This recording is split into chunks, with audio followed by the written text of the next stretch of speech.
Welcome back, everyone, to What Drives Her, the podcast from A Girl's Guide to Cars, where we talk to women who are changing the automotive industry from the inside. Welcome, Natalie. Hi, Natalie. Hey, Scotty. How are you? I am very well. How are you? Doing awesome. Thank you for inviting me on the show. Well, thanks for being here. You know, Natalie told me something really interesting, and I want you to tell us a little bit more. You have an EV charger in your garage. Yes, but guess what? I don't own an EV. You don't. But why? So why do you have an EV charger in your garage? Yes. I love having the accessibility because when I get a press car, I want to have the experience to put myself in the shoes of someone that wants to be an EV owner and get through those moments of the pros, cons, and what they can look out for as well when they're charging. What's the difference in experience versus taking it to an EV charge station versus charging it in your garage? Well, I am always that person that says, I'm going to fill the gas up in the morning, and you know that's very bad. So with an EV charger, I said, okay, you know what? This is great. It's like set it and forget it. Like you just plug it in overnight. It does its thing, and I'm ready to go. Now, my experiences at different EV charger stations has never been good. You know, you go to the mall, it's a level 1, it's either broken or it doesn't charge at all, and you're like, never mind. Or you have to wait in line. There's a bunch of cars already lined up, you know, they're queuing just to charge. It's not a good experience. So for me, having it at home empowers me all the more. I'm with you. I have one in my garage too, and I got it same reason. So when I have an EV, I can test it out, and I'm with you. I don't want to have to go and charge or get gas just to be able to do the things I need to do that day. And I am never a get gas at the end of the day girl. Yeah, no. Because I'm like, dinner's already late. I'm already late. I have too much to do. I need to end my day, and stopping for gas is just not on the agenda. So if I can avoid it, I do. Exactly. So interesting that we're talking about the EV life, because that is the topic of today's interview with Alison Rahm of Jeep. And I have to say, talking with her about EVs is almost like a 360 or 180 from when I first met her, when she was the chief engineer of the Dodge Charger and Challenger Red Eye. Remember the Hellcat? Oh, yeah. Not the Red Eye, sorry, the Hellcat. The Hellcat, the very first super powered sedan from Dodge, muscle car from Dodge, that had whatever crazy 700 horsepower, whatever it was, in that very first iteration. And you know the crazy thing is that she would drive this car. She lives in Canada, but she works in Michigan. So she has to drive across the bridge every day. And she would drive this car. She said she would get up every day, and her sons, she has 2 sons who are now they're, I think, in college, but they were, middle school or whatever then. And they would wake up and they'd say, Mom, it snowed. There's no school today.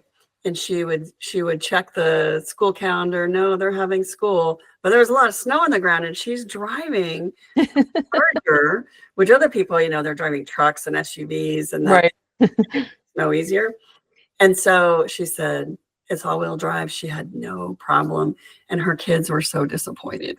But to roll up in one of those, I'm just saying that's pretty cool. It is, but they didn't get to miss school because of the snow. Right. So, no yeah, that was, she was one of my very first What Drives Her interviews. You guys can find that original interview on A Girl's Guide to Cars. But recently I got a chance to talk with her, not about these gas-powered beasts, but about her newest project, the Jeep Wagoneer S. So without further ado, meet Alison Rahm.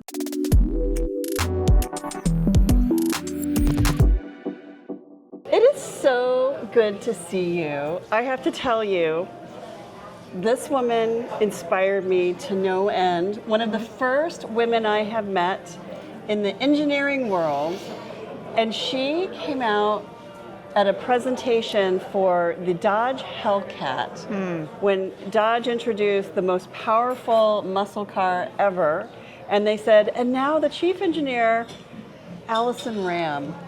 And I swear to God, Alison, I almost fell over. I was like, Alison, the chief engineer. Oh my God. So that was, I'm not even going to say how long ago, but if you do your research, you will know how long ago the Dodge Ram Hellcat rolled out.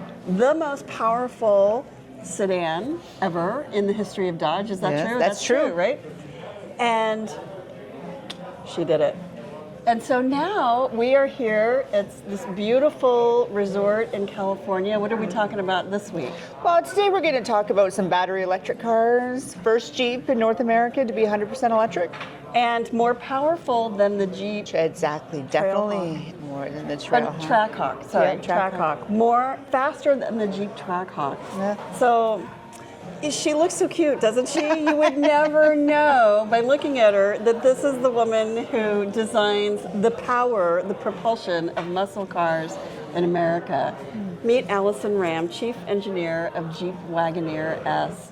Oh my gosh, thank you for spending some time with me. Thank you for spending the time with us, and thank you for spending the time with our labor of love today and driving the Wagoneer S. It's a joy to be able to show it off and let everybody else enjoy it. So and then having it be you. So you also inspire me, Scotty.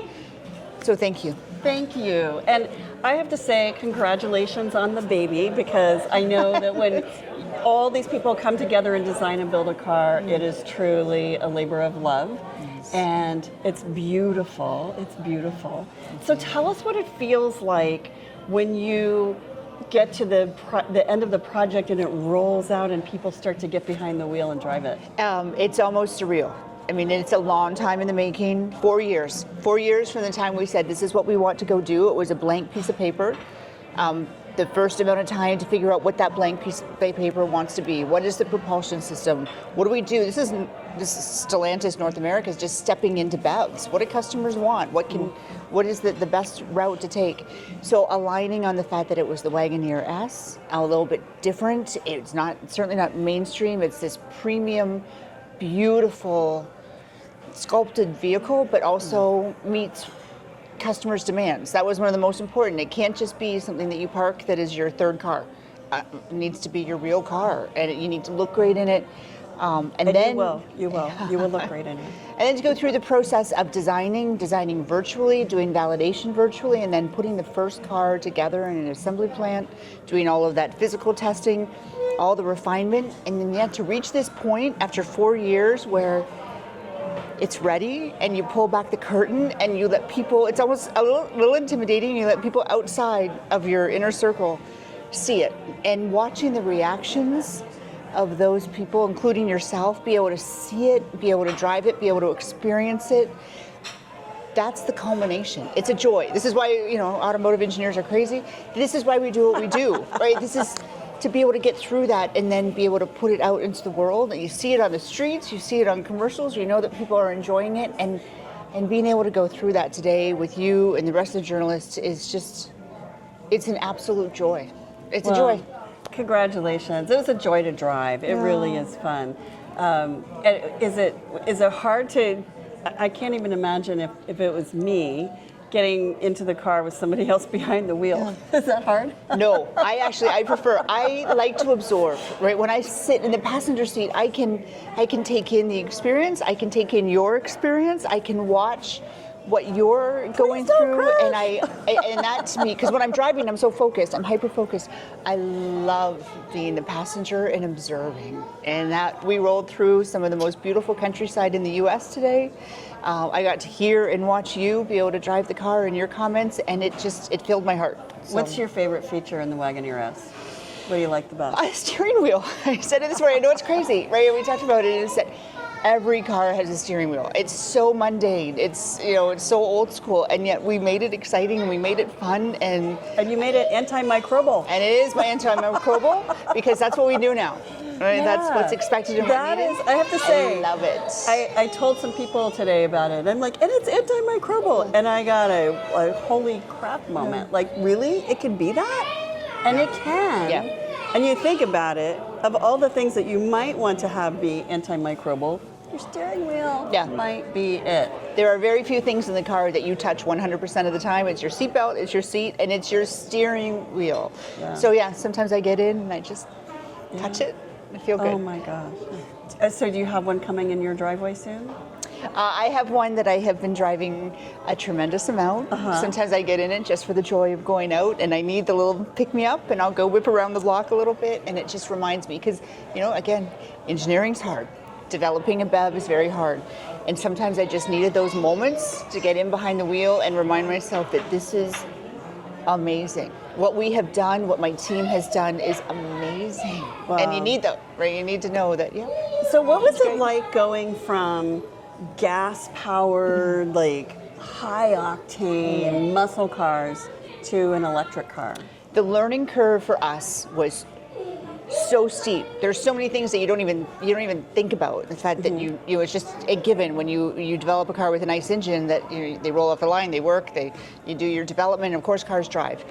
The software that's required to make the electric drive motors work, to make the battery work, to make the high voltage system work is so intricate, and it took so long for us to develop and get it right, and then it's a disproportionate amount of time to get through that portion of the development before you can get to all the other elements of a car that you expect to just work. And so it was a paradigm shift for us in terms of the development process and trying to get through that high voltage electrification first. And we did all of our software in-house within Stellantis. And so again, a massive learning curve for us to do our first BEV.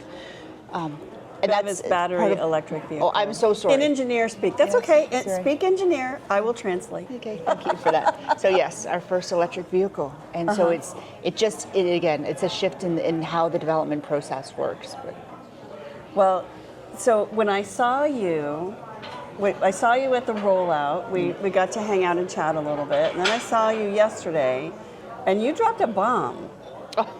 She dropped a bomb. Tell us what is next in your chapter. What's your next chapter? Well, now that I've conquered doing an electric car for North America, Stellantis has asked if I will relocate to Paris and take on working on all of the European product lines that are part of the Stellantis portfolio. So first, congratulations. That's amazing. Thank you. And I'm telling you, if you think that a career in automotive cannot be thrilling, she's moving to Paris. It can be glamorous. Automotive can be glamorous. I drive and develop beautiful cars. Beautiful cars. And incredible roads, incredible country, an amazing city, skincare capital of the world. Hotel capital of I want to live your life. Let's make sure we talk about the red wine. And red wine. Oh my gosh, the wineries and the chateaus and the regions. Life in France is pretty amazing. Yeah. Not that I've ever lived there, but I sure would love it. But this is where automotive is taking you, is to this dream. It's a dream. Next step in your career. And honestly, yes, people dream about living in Paris.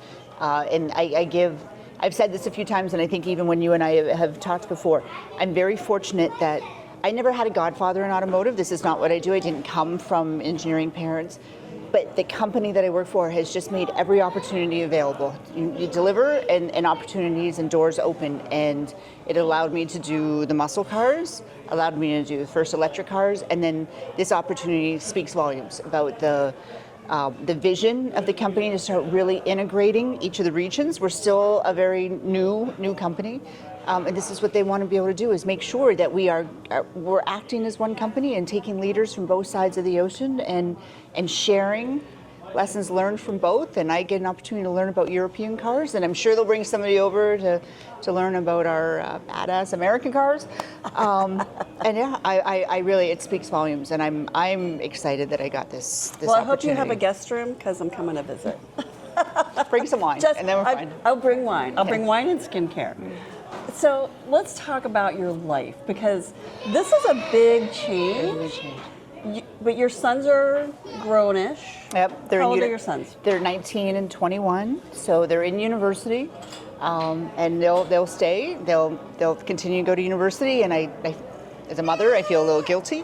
And I thought, I was 18 when I left the house. I was 18. Went to university, never went back, and so they're adults. And this will be. We raised great adults, so I know they'll be fine. Yeah, and so, but you have a husband. Yes. And he said, move to Paris? No way? Do they speak English there? What did he say?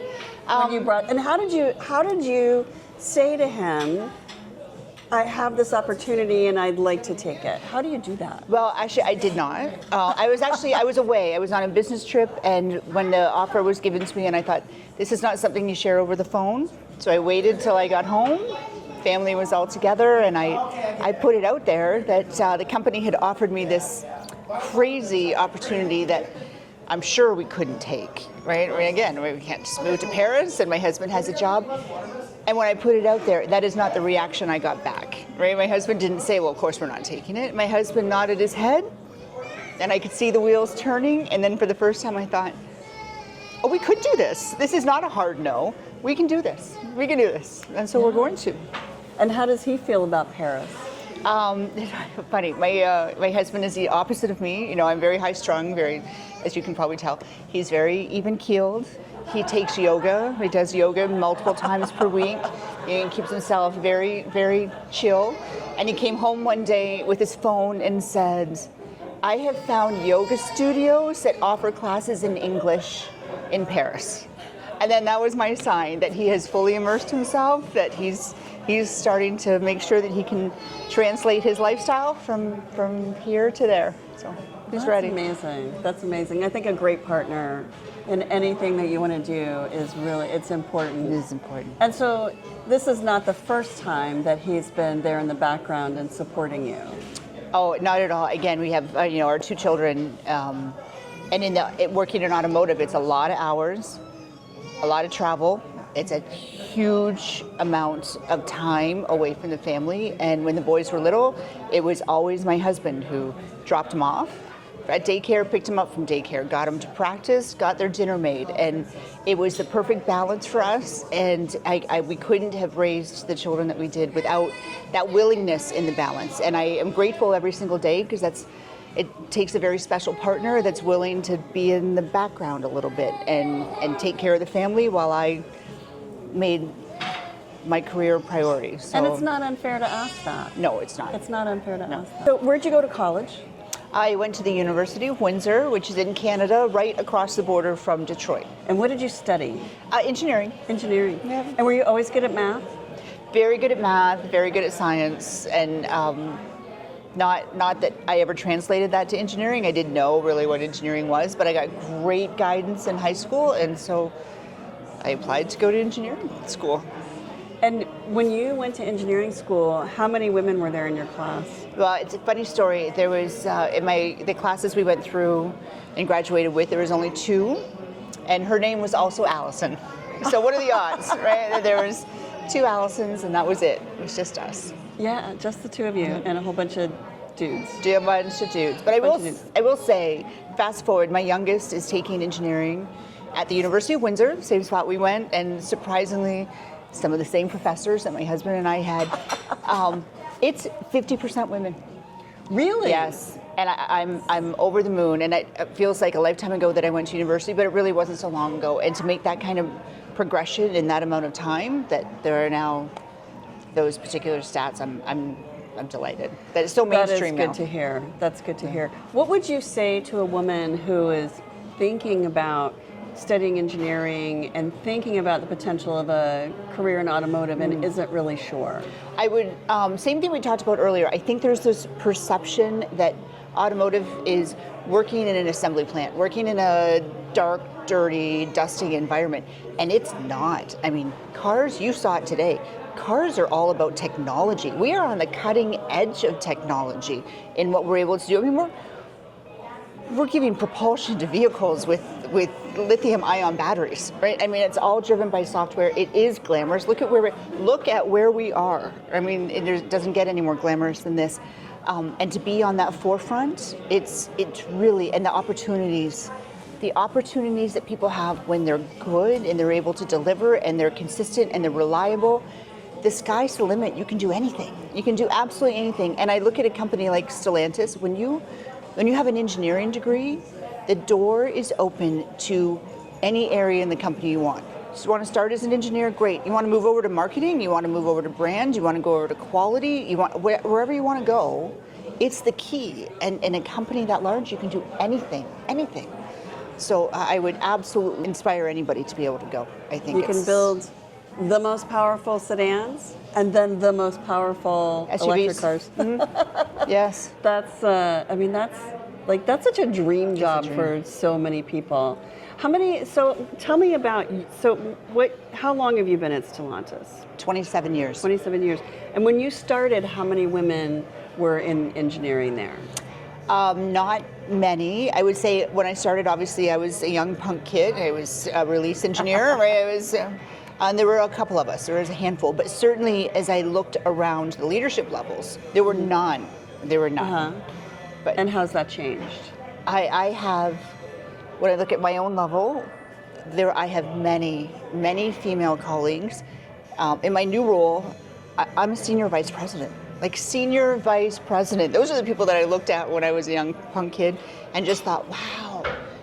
But that's where I am now. And I have other women colleagues who are in the exact same spot, exact same level. And then when you look down through the ranks on my own personal team that helped me develop this car, we're 50% women.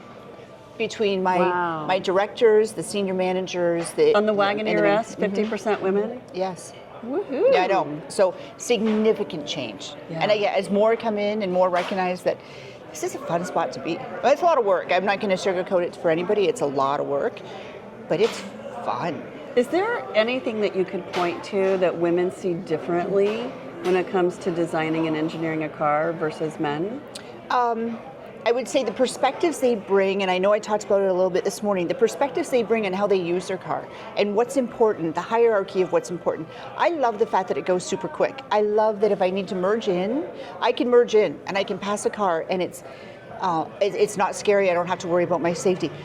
But it is not my number one priority in the car. You know what? My number one priority is I need to make sure that the controls are all in the spot that I need them. I need to make sure that I have enough cargo space in the back. I need to make sure when I go to buckle my seatbelt that I can get to the buckle and I'm not jabbing at it forever. Like, there's just a different level of how you use cars and what's important to you that when you get the balance then, because it's just equally as important on what men love about the car, but you need to have the balance. Both need to be there so we make a great car. Yeah, well, I'm going to say there are so many things in this car that I really like. And what you talked about, the things being in the place where you need them. When you get into a car and you just feel at home, you just feel instantly at ease and relaxed and there's nothing stressful. Thank you. There should be nothing about driving a car that drives anxiety. That's what I think. When I get in, I have enough to worry about. I have to worry about the road. I have to worry about the other drivers. I have to worry about pedestrians. I have to worry about I'm late. Yes, and I don't want to have anxiety about how to work my car. Like, that's not one that should be on the list. It's our job to take that away. Yeah. Well, and I appreciate that. And it's amazing to me to hear how many women are working on cars. And cars are so much better now. And honestly, I do think that women being there and making these decisions or contributing to these decisions, what kind of USB ports? Do we get the old ones or the new ones? And how big are the cup holders? And where, all of these little details that we get into the car as a buyer or a test driver and we say, oh, yeah, this is how it should be, not how some engineer decided, we like those cigarette adapter things, so we're going to give you 20 of them. Yes.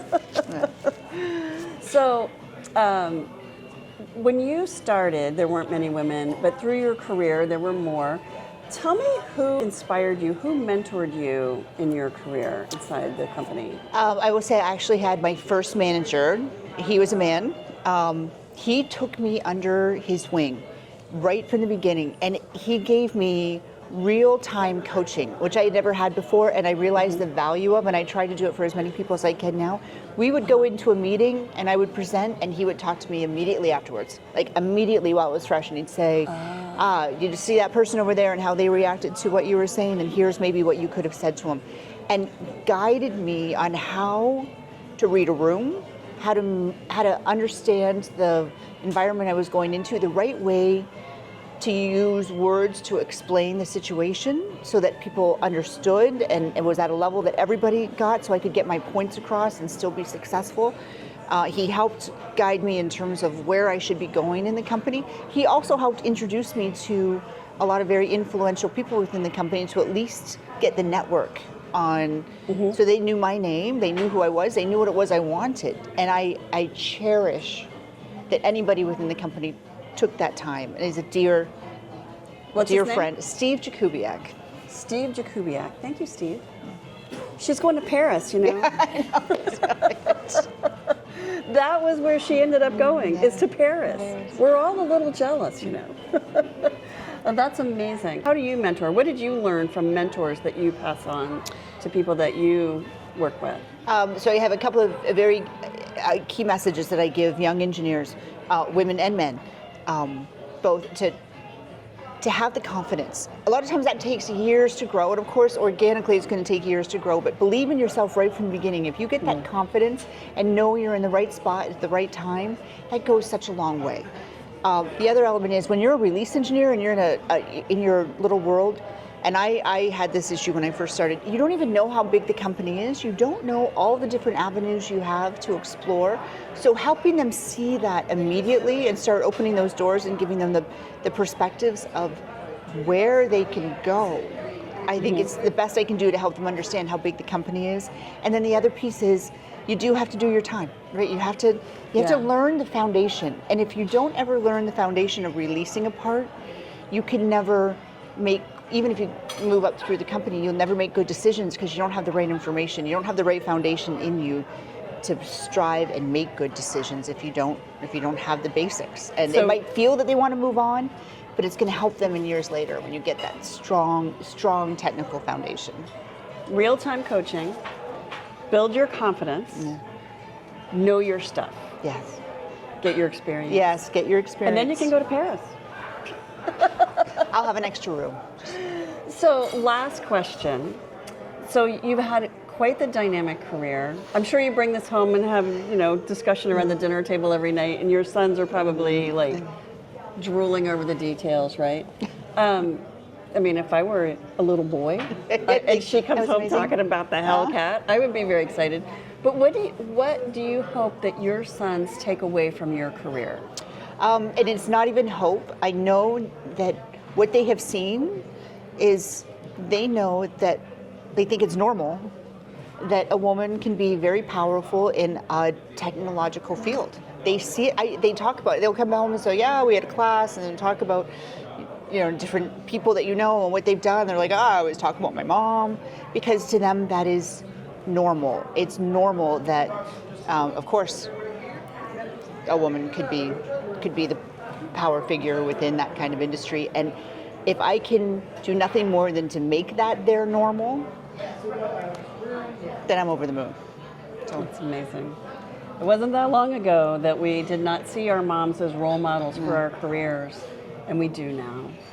We do now. Thank you so much. Plus, it helps them get girlfriends, by the way. They play that card. They do? Yeah, they sure do. They do? Yep. Oh, that's so great. You get Sorry, I probably ruined everything now. My mom? Yeah. That's awesome. Sorry. But now they're going to have to go to Paris. Or maybe they're going to have to impress the girls in Paris. Yes, they will. I better get a little bit of French going. Oh, that's so awesome. Congratulations. Thank Congratulations on the Wagoneer S. Congratulations on the promotion. Thank you. And I guess I'm going to have to start going to some European car programs to run into you again. Yes, you will. Okay, that's a deal. Okay, deal done. Thank you for sharing this moment with me. This is a big moment, so thank you. Sitting down and chatting with me. And thank you guys for joining us. There is I'm going to share the first story that we wrote about Alison in the links below. You can see how things have evolved over the years and how far she's come. And it's so great to see you again. Great to see you. So thank you. Thank you, Alison.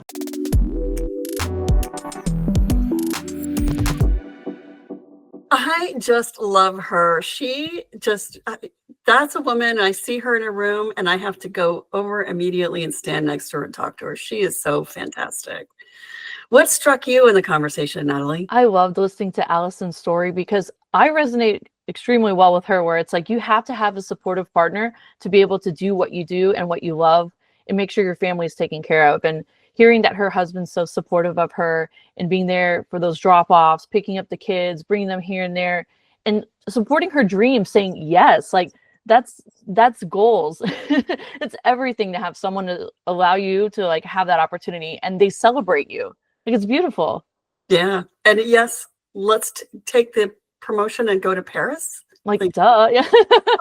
Like, of course we're going to Paris. That's amazing. That's amazing. And you know what's crazy is she, that she ever even like had to think about, do I take the promotion? Like, men don't think about that.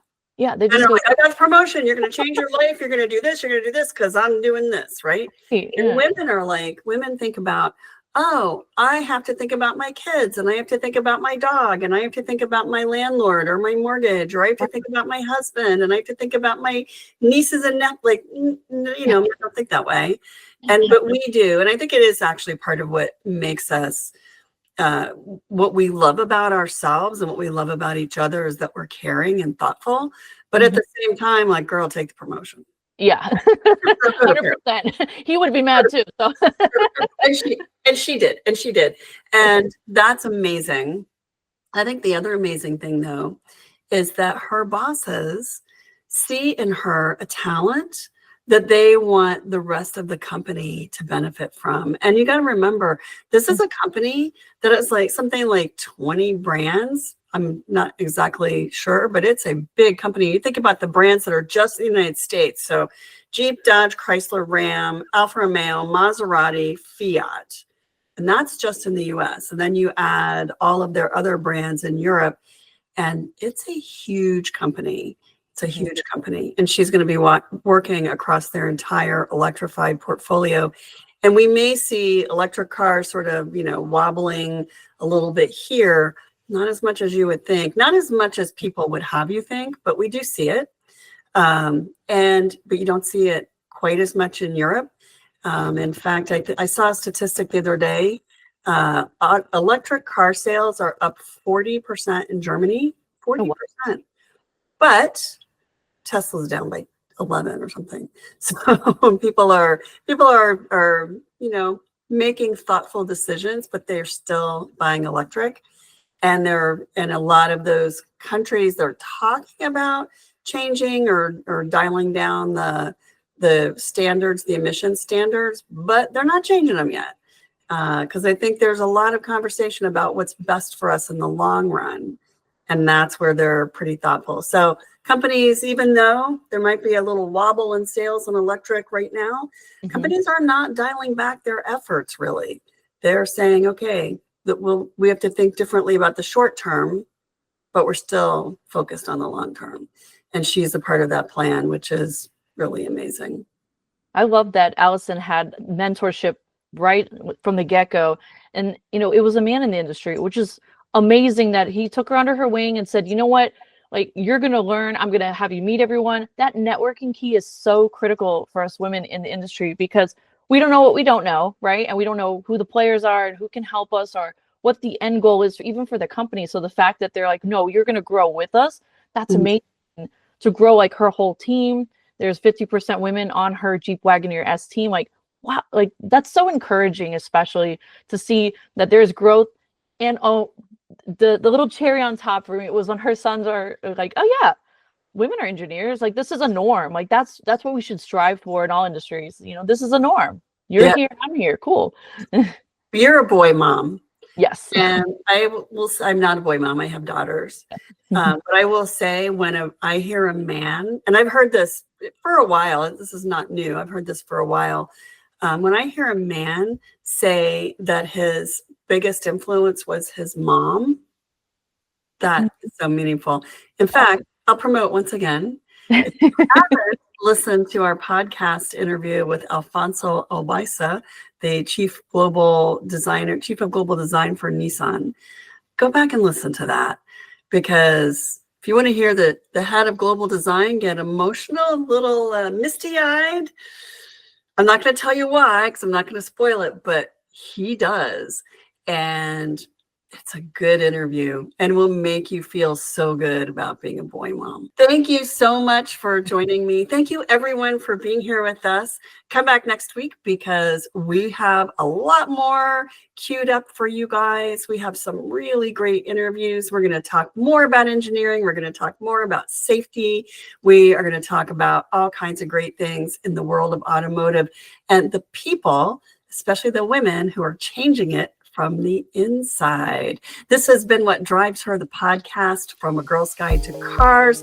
Thank you to Natalie Merola, my co-host. I'm Scotty Reiss. Our podcast is edited by Steph Howard, music from Envato Elements. Be sure to subscribe to us everywhere you get your podcasts. Bye, everyone. Bye.